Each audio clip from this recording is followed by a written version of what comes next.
उस आख्या के शरत तेरी? उस आख्या बा मैं साला च कूड़ मरदा ते जे वो कूड़ बर्दाश्त कर लवे कोई ते मैं साल दा 10 रुपये महीना ले सकदा।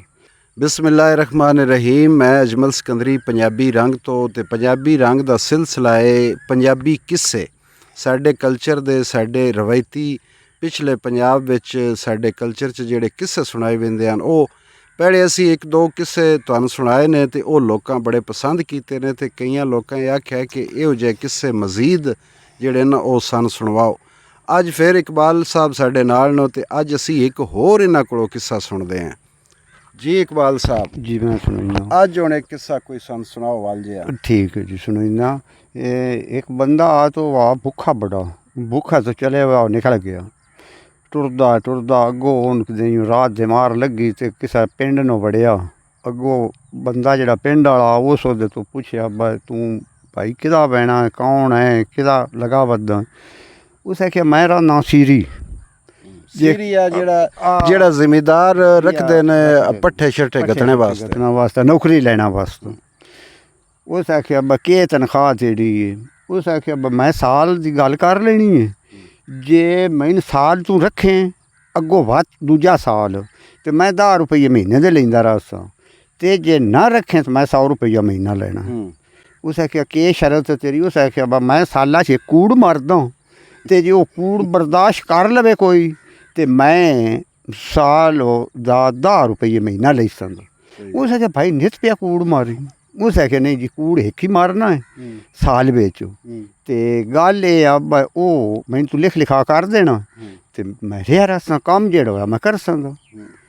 उस आख्या कम मेरा है 2 बच्चे न मेरे एक बीवी है बच्चे ने सवेरे स्कूल छड़ना है बीवी ने सब्जी लिया देनी है एक मैं डाची रखी हुई है वो से बालन लै आना तो हूँ चुका लिया।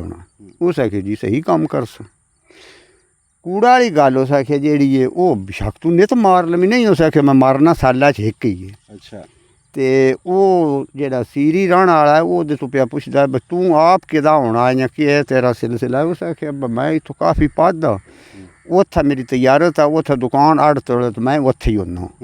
उस आख्या ठीक है।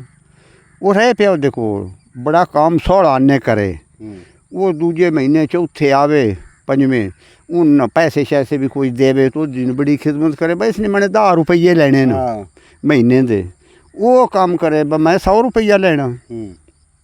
जिस साल पूरा होया ना तो वो जनानी ओहदी तो पिया पुछदा भैन वो कित्थे हुंदा है?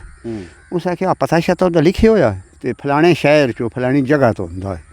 उस आख्या बच्चों छुट्टियां हो गई न बालन हफ्ते दूंदा मैं धरी बहना तो डाची जी होई कि बंदे ने मैं आखी बहना वो चुका के तो शामी बन भी बई सी तो सब्जी शब्जी किसा गमाडनी माडनी ने आखी वो तो दे छड़सन लिया के। उस आख्या ठीक है भाई तू मिले वो मिलन बहाना रहा मिलया छिड़िया वो तो सीरिया को वो चौधरी पिया पुछदा खैर मैर? उस आख्या खैर मैर कुत्ती मार गई। कुत्ती मार गई? कुत्ती मार गई। उस आख्या कुत्ती ने के होया? उस आख्या डाची मोई आई तो वो दस गोशत खाता है तो वो ज़्यादा खा बैठी तो मर गई। उस आख्या डाची ने की होया? उस आख्या तुहाडी बीवी मोई है ना वो कबरा दी इट्टां लै आंदियां न वो इट्टां ज़्यादा लदी गई वो लत्तां टुट गई वो मर गई। उस आख्या तो बीवी ने की होया? उस आख्या कोठे दोवे बच्चे सुत्ते पे होन उत्तों पट त्रुटी बच्चे दोवे मर गए वो देहावे नाल बच्चियां दे नाल मोई। उस आख्या बकर मारिया पिछे छड्ड के आया कोठा भी ढह गया बच्चे भी मर गए बीवी भी मर गई डाची भी मर गई कुत्ती भी मर गई पिछे छड्ड के आया। उस आख्या मुड़ा मुड़ा लगा तां ही मम्मी वेला होके आया तेरे कोल पिछे तो शायद हुण काई नहीं। उस आख्या ठीक है। वो रोन शोन लग पाया जिथा मुड़ रवे कोई उथा बेल पुणा विसास मिसास बंदियां हुंदा तू आ मैं आ की होया? उस आख्या मेरा तो घर दा घर ही रुड़ गया। फेरी दी तैयारी बनी मैं पिछे चली गए देखो कोई जुराना मुराना जा करिए वो टुर पे बंदे 10-15 टुरदे जैसे अपने पिंड दे नेड़े आ रहे न तो वो बंदा जेड़ा हूँ सीरी वो प्यादा है वो अपने मालक नो मैं त्रिखा होके लग पई ना कोई मंजियां शंजियां गताइना ये मुड़ पिराने बवना भी चाहे ना उस आख्या लग बन वो भज गया भजदा घर वड़िया तो बीवी पूछया की हो जाई बन्नो है? उस आख्या बा लगे होंदे ऐसे आ कोई किलोमीटर या 2 किलोमीटर पिछा आसे ते वो भाई और सप लड़ गया, वो मर गया तो ओदी मंजी चाई लिंदे। सही है।